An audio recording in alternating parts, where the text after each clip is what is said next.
Welcome to Navarrero's online showcase video, M.I.A. edition. Today we are back at the oil field, mainly for one reason, and that is that I'm a massive idiot. So you may remember that train that I was preparing the last episode, the one with all the steel pipes and 3 boxcars full of crate tools, or tool crates, whatever. I always keep mixing that up, there's no hope. Yeah, the thing is, I built this entire station with basically an idea on how I want to deal with the incoming supplies and everything, and I didn't use the same idea when I got too excited and assembled that train, which, by the way, I'm proud to announce got even longer than it was already, because I ended up adding, like, I think 16 stake cars with beams, so I can just deliver all the supplies down here. Which, by the way, of course, didn't work out because you need the same amount of steel pipes as beams in order to produce stuff here. And yeah, I had to do a few more trips back and forth in order to get that sorted out. But now we are on even numbers. All the supplies that I brought down here are at least in the storage. And yeah, from now on I'll likely be dealing with the entire thing differently. I'll talk about that in a moment. But first up, let's go through the changes. Over here we have another sidetrack that I just added to store a few more cars here and there, just to get them out of the way of anything else. And yeah, I think these are going to be useful just for general stuff. If I stick to my main plan, they won't be needed at all. But I think just going for this whole minimalistic setup and completely eliminating any capacity for variation and flexibility, that kind of stuff, I think it's a bad idea, and it's gonna get boring real quick if I just do the same supply runs the same way all the time. So yeah, this I think is a positive change to the entire station, and sometimes you need to be doing something quite dumb in order to figure out something that's a better solution overall. Also a little change compared to how I used to just approach these things. Usually I would put some switches first in order to combine all the tracks back together before going into the turntable with a single track. It doesn't make much sense when you would think about this in real life, besides it making the entire station a lot longer. Building a turntable right away and having multiple connections would be way cheaper than having like 3 or 4 switches in order to deal with the entire thing here. Also, there's a good reason why I don't put the middle track into the turntable as well. This one, while being exceedingly long for its purpose, is meant to just get some loaded up tank cars kicked onto. So there is a bit of runoff, but it wouldn't be a good idea to give any of the cars the chance to run into the turntable at the end. So either they run off the other end if the turntable is set to the right direction, or otherwise they just run into the side of it or drop off here at the ledge, and that wouldn't be good either. So just having an end of track device here should be alright. I don't plan on ever coming down with an engine over here, at least not having the engine coming first. It should always be the cars coming first, and then at the end you'll get the engine and pull everything back out again in this direction. So yeah, that's the main and obvious change to the area. There's another more subtle one, and that has to do with the crude oil collection area.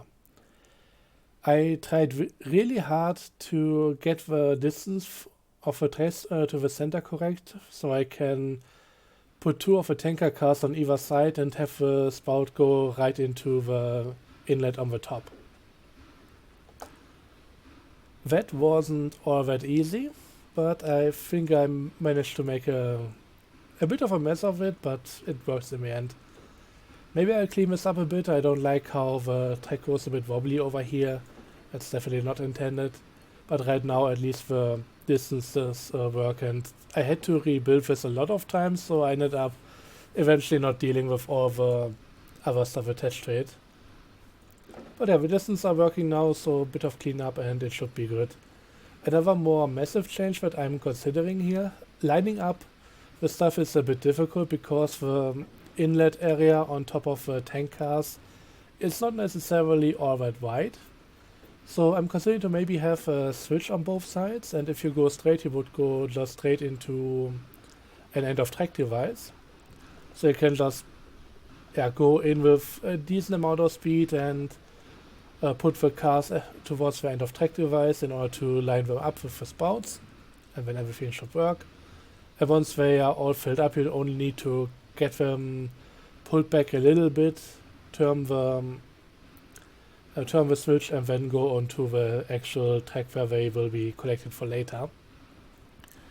I'm not in love with that idea. I would like to have like a stopper in order to make the lineup a bit quicker, but I have yet to get some helper engines here and see how it all works out with those engines and only 2 of the cars attached.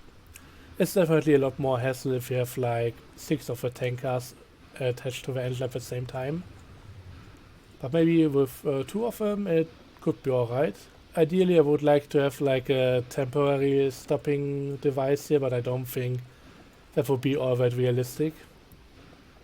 Maybe a marker could help out, but that's likely not the best idea either, but I'll see how I can deal with it, and then I'll make the changes if needed. But I think just for practicality, if I want to collect a lot of oil in the future, having the stopper would make things a bit more easy, maybe a bit too easy, but I don't know. So that's all the changes to the area, apart from some general cleanup considering or regarding the 1% track that came down here. So that's all gone. Now let's talk about the time that I actually want to use to do at least most of the supply runs. I want to do something where I deliver the supplies in the same ratio as they are consumed by the industry. In this case, I'll be basing everything off the tools because, you also have to take into account the amount of stuff that you can load onto each individual car. And most of them are going to be in the car packing the tools. It's kind of weird for this one because you can pack so many tools into one singular car. You can also store a lot of tools here, which is nice, but they are consumed at the lowest rate. In order to get some output, you need one unit of tools or one box of tools, and then both 3 beams and 3 pipes. So these are consumed at the same rate compared to each other, but triple the amount than the tools, and therefore I'm going to base my train off how many tools I want to deliver and see how the ratios work out for the rest of the stuff. The thing I landed on is that I want to use one of the small box cars, so that would be 12 tools, meaning I need 36 beams and 36 pipes. For the pipes that makes 4 cars, of a regular size of course, and for the beams that would be 12. And I think that's gonna be quite a decent train. In fact, I already have it assembled.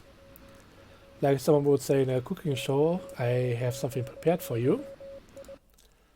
Let's go to our starting area and welcome our new engine alongside all the cars needed for the whole oilfield supply.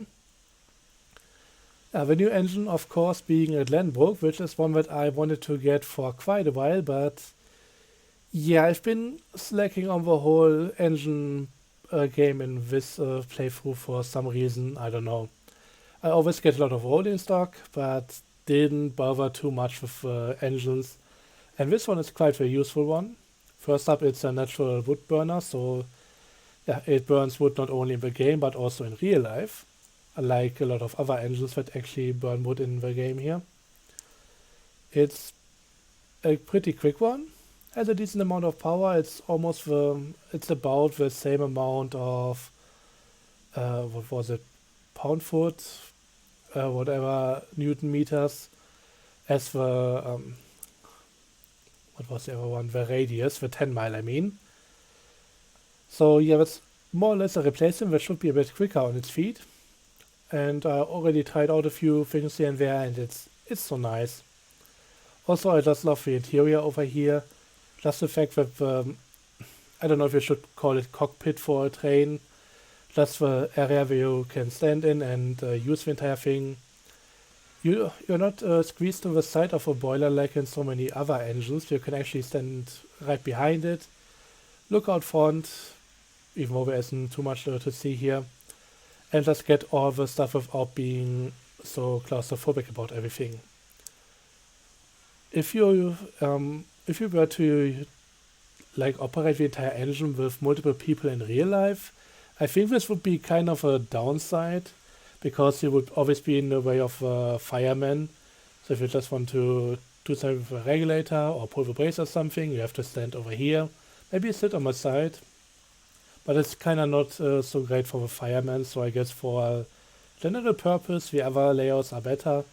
But for just doing it as a single person here, dealing with the train and everything regarding it, this is a really nice layout. If there are more trains or more engines that use this kind of layout, I would hope we get them added as well. It's kind of nice. And most of the engines have the sidewalls layout anyways. But yeah, here we now have all the cars that I just mentioned. We have 4 of cars for the pipes, although I only have 2 of them at the front, 2 of them at the back. Reason being that the grand total of pipes that I'm going to deliver are 36, and the oil field can only take in 30 at a time. So I'll be starting by just delivering a few of the pipes and then a lot of beams in the hopes that before I get through even all of the beams unloads, the entire industry should be using up a few supplies, so there should be more space to be made there. And then at the very end we have a lonesome boxcar for all the for the tool crates. And this actually makes me happy that there are a few tools to spare at the oil field, because if this would come in at the very last and no tools were present there, then I would lose a few supplies here due to it overflowing. But since I deliver all the other stuff and there are a few tools left there, it should all be good, and at the very end we just stock up the tools again and that should be fine. Okay, so much for the oil field and how I want to deliver all the stuff. I think once I have at least a bit more of oil dripped out there, just drain a bit of production storage there. Once I have it down low enough to put more supplies in, I will likely make a little supply run on camera to really show how the train here works. It's kind of nice. Also the scenery, just the entire area, it's fun to look at. I absolutely love it. I just clicked the wrong thing, by the way. Don't worry, everything is alright. We want to go to the refinery here, because I refined the station a bit. Right here we have a Mountaineer with 6 of the tank cars, which is right now all the tank cars that I have. More to come in the future, but that's gonna take a while. Also, since I'm playing with industry difficulty on middle, you can basically fill up 2 of these cars for I think only 3 beams, 3 pipes and 1 tool crate. So I definitely need a lot more of these in order to empty out the oil field in a timely manner. But that's gonna take a while. For the station itself, I moved the main line that I'm on here right now a bit further to the outside to make space for an engine shed here, which as per usual is of course empty. I mean, yeah, I kind of suck with getting all the supplies here. We have a turntable in here now, and most of the rest of the station is pretty much the same layout as I had on the other save beforehand. So coming into the station from this side, you can choose between either going onto the backside of the industry where you can collect all the oil barrels, once you have any. Right now I only have oil delivered and nothing else, so gonna take a while before anything is produced over here. And on this side you have all the different drop-off platforms, most of them with an end-of-track device, and I may eventually maybe adjust the distance here between the end-of-track device and the platform, just to kind of accommodate for whatever engine I'm buying here. It may actually be a porter, but maybe a class 48, I don't know. Definitely not a Shay. I like using Shays for some industries, but they definitely need to be ones that don't have much of travel time between the side tracks and the drop-off platforms, because otherwise it's gonna be really annoying. But yeah, these are pretty much the same things that I had on the other version. And this was how it was staying around here for the longest amount of time. Main difference is that in order to get back onto the main track from the collection area there, you can go onto this track, just cross over the supply track here and go back onto the main line. The only other difference is that on the other version, I think I only had one set of runaround tags, so it would be only 2 tags instead of 4. With this one, I went a bit further because I want to handle the station a bit differently than something like the oil field. The thing about the supplies here is, as far as I remember it, I haven't looked up numbers in a while, but I'm pretty certain about this stuff. You need a lot of oil. You need a lot of lumber, and that's kind of a given considering that you need to produce barrels here with wooden walls and all this stuff. And for the rings of the barrels, or to expand on the capacity here, whatever, you need some steel pipes. And only very few of them. There's a lot of storage for steel pipes comparatively, especially to the amount of lumber you can store. So while my initial idea was to maybe have a train that can deliver both here, I don't think that would really work out. Overall, yeah, it's kind of going to be a bit of a pain because of these two platforms both being dead-end tracks. But it's also due to the amount that is needed and the amount that you can store in here. You're not going to drop off a significant amount of lumber. I'll likely be making a very long train for that and just having it live on one of the side tracks over there. Pretty much the same idea as with the smelter. And that also gave me another idea. I might actually be using Woody, which is the Tweensy that's down there in the engine shed. And that would be the engine to just deliver the lumber train over here. So it would be kind of the same deal as down there. Just a very long train with a lot of supplies. The cars get stored on the side track and the engine goes back into either this shed or the shed down there. And then eventually it would likely do the same thing for the other industry. And that down there would be for the corporate, and I think that's all good. That engine is not gonna see a whole lot of use, so maybe expanding its usability for its neighboring industry is not the worst idea. Also, it saves me from buying another dedicated engine for that purpose, which is a bit expensive. But yeah, for the steel pipes, I'll likely just be getting a bunch of them here, filling up the industry, maybe getting 10 cars, so it would be 90, and that's gonna be it. Gonna last for a good while. Now let's have a quick look at the storage track over here. The thing is, I had these switches in place for, I think, multiple months at this point. And I never connected anything to them because I knew that this whole plateau is coming to an end over there. And I didn't know how to deal with that. I wanted to have a decently sized runoff track in order to deal with longer trains. I needed that capacity, but I didn't know if I really wanted to extend it into the distance so much. So on this end, by the way, we are joined by the main line, which is placed on just a huge S wall, which is kind of holding in all the loose groundwork over here. And on this end, I switch over from loose groundwork to having a bit of a barrier with walls again, and then onto steel bridges because there is a bit of a drop over here.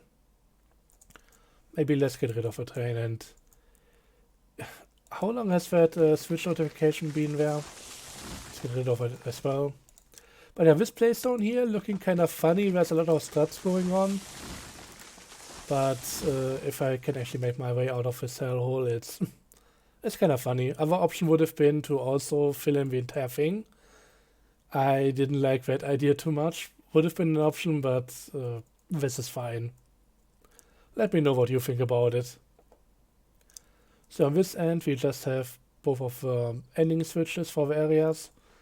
So you come in here with your engine, go into the switch, go back down the other side, pass over the cars that you deliver, and depending on whether it's a train that lives on the station over here or one that's actually going to leave again, maybe you'll just get all the stuff disassembled right away, get all the cars unloaded and put it back together, and then just leave the station, or you will end up emptying out the cars over time.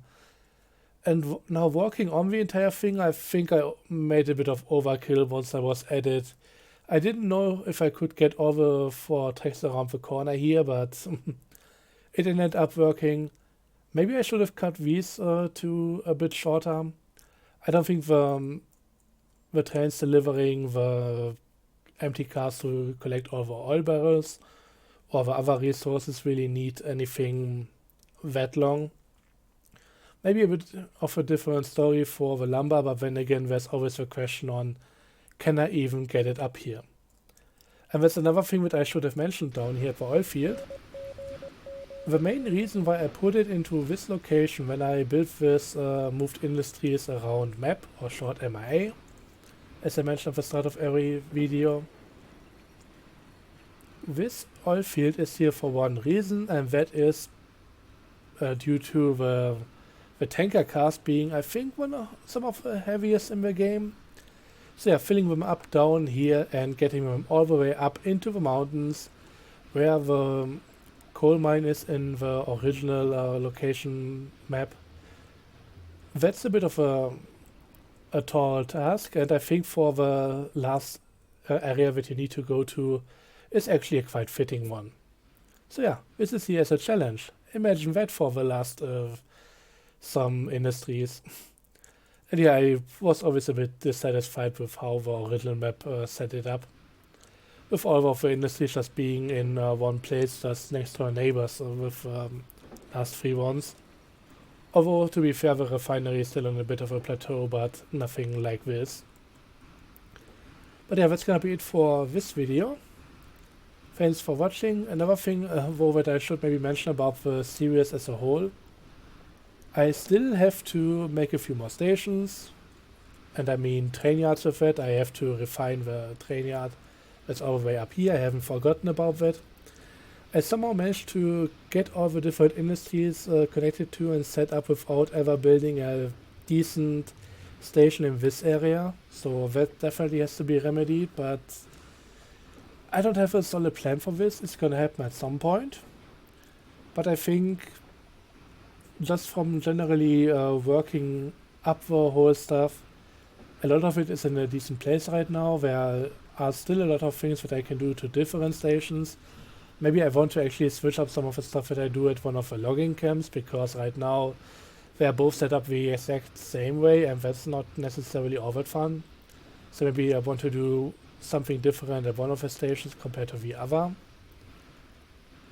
But I think overall the series, as it continues from this point on, will be a bit more about something like a live delivery stuff, where I go around and show a bit of the stuff that I built by actually running trains and delivering supplies and the likes. Overall, once all the industries and all the stations are done, there's still a lot of fun stuff that you can do, but for the main part, that's kinda it. I still have a few ideas lined up, or at least one of them, to be honest. For example, I figured out how you can actually get rid of all the coal that's in an engine's tender or a tank or whatever. So I can actually make a little video talking about and showing how much coal the coal-driven engines can actually take in, and I mean, compared to how many shovels you get out of it, it doesn't really matter much, because naturally you're not going to exhaust them, which is why I set it up so I can do it with Visual Studio.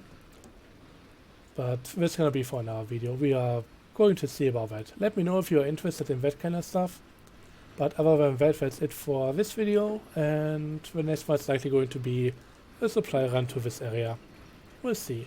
Until then, thanks for watching, I hope you enjoyed, and goodbye.